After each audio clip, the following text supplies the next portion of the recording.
Magandang araw mga kagabay, ngayon po ay July 27, 2024, araw po ng Sabado. Tandaan po natin na noong tayo ay likhain ng Diyos, puro kabutihan ang Kanyang itinanim sa ating puso.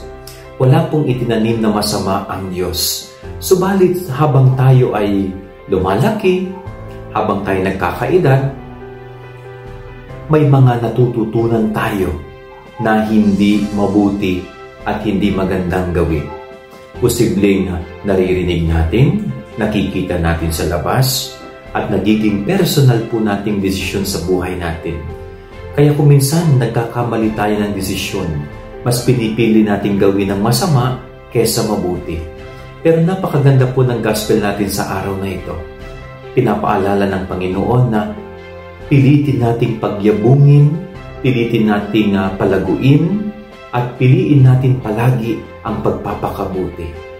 No, nakagagawa man tayo ng kasamaan kung minsan, pero hindi sana ito magtatagumpay sa ating buhay. Sana mananatili yung kabutihan sa ating puso. Sana mananatili yung kabutihang itinanim ng Diyos sa ating buhay. So yun po yung pagsumikapan natin araw-araw, na magsikap na maging isang mabuting tao palagi.